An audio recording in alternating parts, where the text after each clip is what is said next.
Bonjour à tous! Alors je vous retrouve pour une vidéo d'une idée qui m'est venue. En regardant les chaînes américaines, je suis tombée sur un agenda. Un agenda que l'on peut acheter qu'aux États-Unis, je crois, et qui est en rupture de stock en version imprimée. Impossible de le trouver sur une autre plateforme.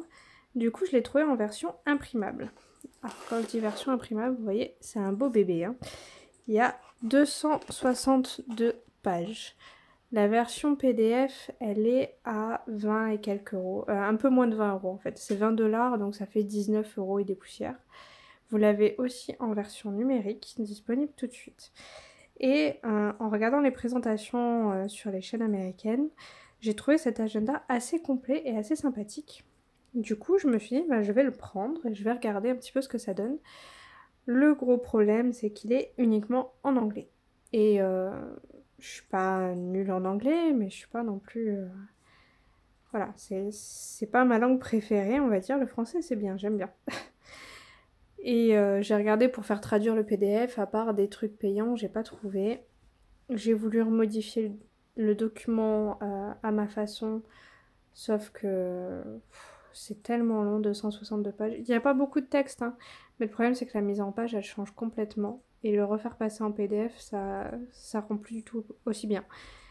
Donc, tant pis, je l'ai laissé en anglais et il y a juste quelques pages blanches que j'ai rajoutées au milieu pour traduire en fait certaines zones que je voulais traduire. Du coup, il commence en début 2024, mais vous avez plusieurs années disponibles et à chaque fois, c'est des choses un peu différentes. Je suis allée à Bureau Vallée, j'ai fait imprimer et relier. Donc, voilà la présentation un petit peu. C'est franchement sympathique. Moi, je trouve ça assez chouette et j'aime bien les agendas un peu complets. Vous pouvez voir, là, il y a des zones blanches, c'est parce qu'en fait, ça fait pas tout à fait le format A4. Mais j'avais pas envie de recouper les feuilles, donc je vais laisser comme ça. Et en gros, toute la première partie, c'est qu'est-ce que vous voulez faire cette année. Là, c'est pour mettre toutes vos croix que vous avez fait sur toute l'année et combien vous avez fait de croix dans l'année. Là, c'est des petites bobines en fait à colorier. Donc chaque jour où vous brodez, vous coloriez une petite bobine. J'ai trouvé ça assez sympa, mais du coup que je l'ai acheté tard, ça me fait commencer pour avril. Je vais commencer en avril vu qu'on est en mars. Et je continuerai après, je pense. Donc toute cette partie-là, je ne l'ai pas du tout remplie. Je verrai l'année prochaine pour commencer en janvier. Ça vous met vos objectifs, etc. C'est franchement pas mal. Et là, c'est uniquement pour mettre tous les projets comme un agenda pour projet par projet. Donc je trouve ça assez chouette, surtout quand on a des longs projets qui durent sur toute l'année. Moi j'ai des projets qui durent sur quelques mois, mais j'en ai pas qui durent vraiment sur l'année. Vous en avez beaucoup de pages et si jamais vous pouvez en rajouter. Et là c'est pour mettre des photos de avant-après. Donc pour ceux qui font des très longs en cours, vous mettez votre photo de janvier, votre photo de décembre. Et c'est assez sympathique. Alors juste après, alors attendez, je vais trouver un truc. Une fois tout ça fait, nous arrivons au mois de janvier. Donc chaque mois, vous avez une petite grille offerte. Cette année, c'était sur les papillons. Donc vous voyez, les DMC sont marqués en couleur. Le motif est en couleur. Et il est pas très grand. Il fait 1193 croix. Et il y a 348 croix, très en backstitch. Je sais pas comment ils arrivent à le compter, ça, mais bon.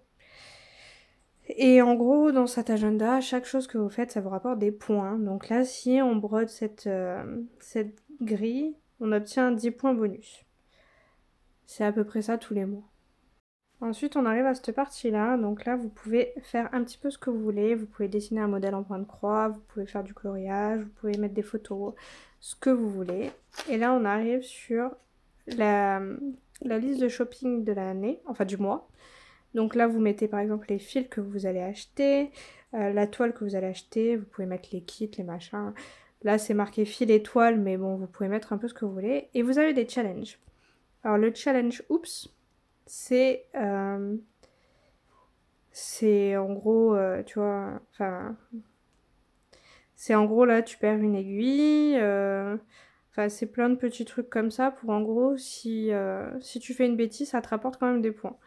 Donc là, ils expliquent que chaque challenge vous rapporte des points. Il y a un groupe Facebook que je viens de rejoindre, donc j'ai pas trop regardé encore. Et là, vous avez les prix du mois. Donc pour broder chaque des grilles sur cette boutique Etsy. Voilà. Ma pause n'est pas obligatoire. Hein. Là, c'est le truc que j'aime bien, c'est que chaque mois, vous avez un challenge de points à faire dans le mois. Donc, à chaque 100 croix que vous faites, vous en coloriez une. Et vous mettez un point à chaque fois que vous avez fait 1000 croix. Donc là, quand vous êtes arrivé ici, c'est le challenge du mois, vous regagnez 10 points de plus. Et si vous continuez, vous avez un point à chaque fois. C'est là que j'ai mis mes pages vierges, parce qu'en fait, vous avez un défi tous les mois, comme ça. Où c'est que là, c'est broder 250 croix, 500, 750 et 1000. Celle-là est toujours gratuite. Et après, c'est des petits défis, comme broder avec un fil 817, 844, broder un samedi. Enfin, vous voyez, c'est un petit peu des trucs comme ça. Et j'ai trouvé le principe vachement chouette. Donc vous avez un point quand vous faites les 4 coins. 2 points quand vous faites une ligne. Que ce soit comme ça, comme ça. Enfin, je pense que c'est surtout comme ça. Ouais, à mon avis, c'est juste les lignes comme ça. 5 points si vous arrivez à faire tout le tour. Et 10 points si vous arrivez à faire toute la page. Donc, en vrai, il y a des trucs, c'est sûr que je ne ferai pas. Par exemple, là, ils disent de broder la grille gratuite du mois qu'ils envoient par mail tous les mois. Il faut juste s'inscrire. Hein. C'est des cupcakes cette année. Et une fois le mois passé, la grille est achetable sur le site. Donc là, pour par exemple janvier, février, je ne l'ai pas. Et je peux l'acheter sur le site. Il y a également une trame pour faire le tour, en gros, qui peut être achetée. Ensuite, là, vous avez le récapitulatif des jours pour faire une checklist. Là, vous avez un calendrier comme ça si vous préférez, plutôt que là. Vous pouvez vous mettre des notes à chaque fois. Là, c'est pour marquer chaque projet que vous avez. Donc le nom du projet, quand est-ce que vous l'avez commencé, quand est-ce que vous l'avez fini, le nombre de croix où vous étiez, le nombre de croix que vous voulez faire et le nombre de croix que vous avez fait au final. Là, c'est pour ce que vous avez fini. Et là, c'est un semainier. Je sais pas si on dit comme ça. C'est un calendrier hebdomadaire. Donc sur la semaine, avec à chaque fois un rappel de ce que vous avez fait, le nombre de croix, etc. Donc je le trouve franchement complet. On en vient donc à ma petite idée. Donc là, c'est celui du mois d'avril. Je l'ai retraduit entièrement. Et il y a pas mal de défis qui ne m'intéressent pas. Alors, par exemple, broder le 1er avril. Ouais, oui, non, si on n'a pas envie, on le fait pas. Broder en répétant une phrase. Broder certains motifs. Parce que là, ils nous disent par exemple pratiquer le point de nœud. Bon, ça me dérange pas. Faire l'agrégature du mois. Là, il y a broder une pomme, broder un lit. Donc, il y a des choses un petit peu... voilà. Ça m'intéresse pas spécialement. Donc, du coup, je me suis dit, je vais en refaire un. Et cette fois-ci, je vais faire mes propres challenges. J'en ai repris quand même pas mal. Parce que, par exemple, broder le mercredi, broder le lundi, j'ai repris ce principe-là. Il y a également broder une certaine couleur. Je me rappelle plus c'est où. Voilà. Par exemple là, broder avec un fil jaune clair. Il y en a plusieurs comme ça. Là, c'est un vert clair. Là, c'est un violet clair. Donc voilà, il y a plusieurs couleurs comme ça. Il y a plusieurs fils. Il y a plusieurs défis que je trouve assez faciles. Et du coup, j'ai voulu faire ma propre liste. Et je voulais vous proposer de le faire avec moi. Je vous mettrai la photo correcte et je pourrai vous l'envoyer soit par mail, soit par Messenger, soit sur Instagram. Vous me dites si vous voulez participer. Je voulais faire un petit truc à gagner, mais en fait, les défis que j'ai mis sont extrêmement simples. Le plus dur, ça sera de faire les 2000 croix dans le mois. Et encore, je suis même pas sûre que ça soit compliqué parce que 2000 croix dans le mois, je pense que c'est à la portée d'à peu près tout le monde. Sur tous les projets confondus, hein, je parle bien. La plupart des défis sont très simples. Broder un certain jour, noter les croix que vous avez fait pour le jour même. J'ai fait un défi de ne rien acheter en broderie pour une semaine entière. J'ai trouvé ça rigolo.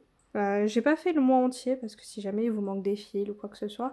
Donc j'ai fait un défi sur une semaine. Si vous arrivez à faire une semaine entière sans commander quoi que ce soit, des trucs rigolos comme broder avec votre boisson préférée, en écoutant de la musique, en étant en pyjama, en regardant une vidéo. Et puis des petits défis comme ça, en fait, j'ai trouvé ça assez chouette. Donc si ça vous intéresse, il n'y a besoin d'aucune préparation, il n'y a besoin de rien acheter. Au pire des cas, imprimez la feuille. Sinon, vous pouvez refaire le tableau, vous pouvez mettre vos propres challenges s'il y a certains qui ne vous plaisent pas. Dans tous les cas, il n'y a rien à acheter, il n'y a rien à préparer, c'est juste du plaisir pour se remotiver à broder.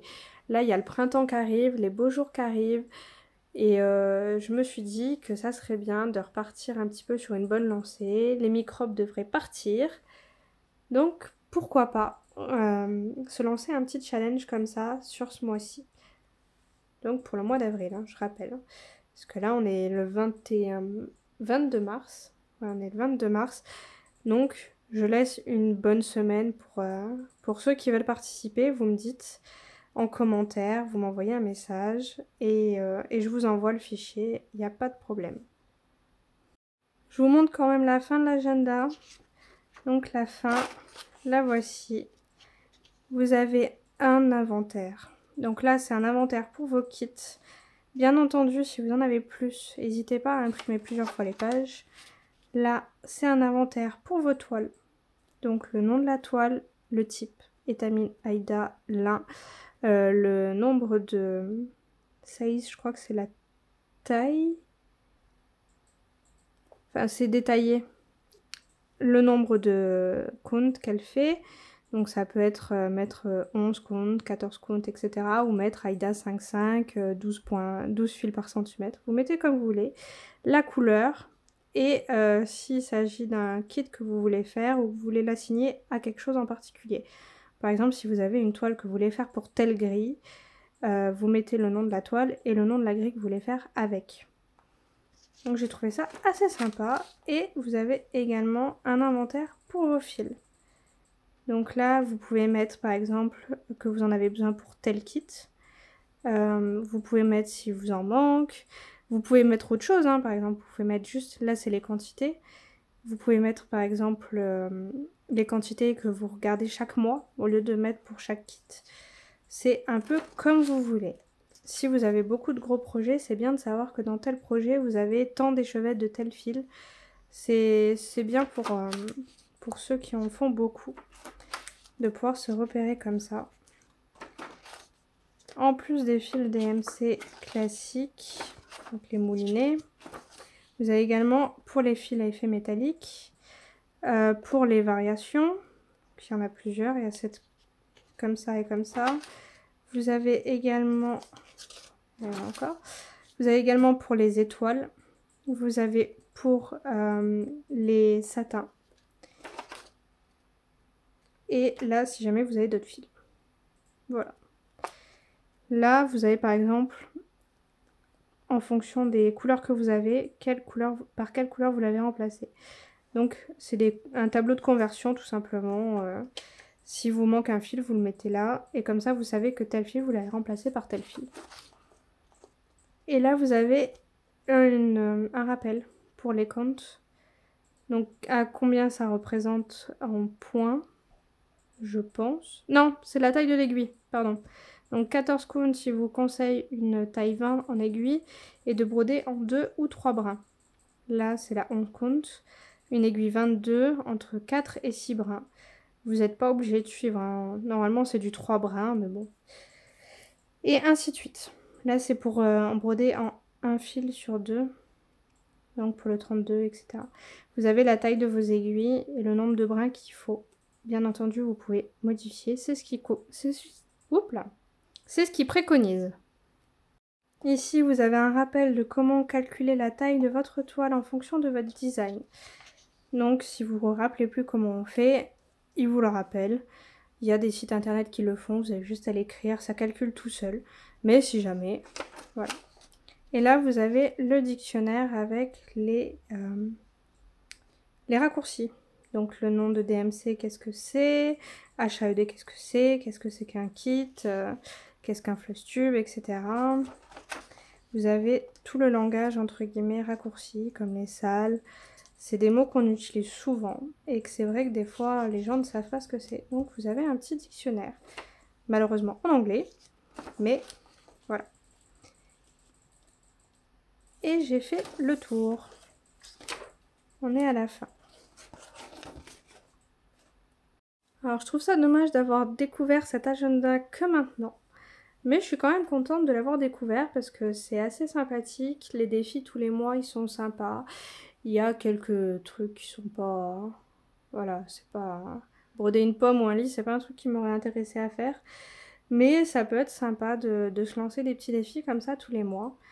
Alors, je ne le ferai pas tous les mois, hein, parce que niveau imagination, je pense que je vais être limitée aussi. Mais si jamais, j'en ferai peut-être des plus petits, avec des défis plus compliqués. À voir. Voilà. Il y avait quelqu'un qui vient rendre visite, c'est la première fois qu'elle vient sur une de mes vidéos. Donc, je sais pas encore comment je ferai. En tout cas, si ça vous plaît, il n'y a pas de souci, j'en ferai peut-être plus. Et j'attends vos retours, savoir si vous voulez participer, inscrivez-vous et je vous dis à très vite. Bonne petite croix, passez une bonne journée, une bonne soirée, un bon week-end, parce que nous on est en week-end. Et je vous dis à bientôt. Ciao ciao!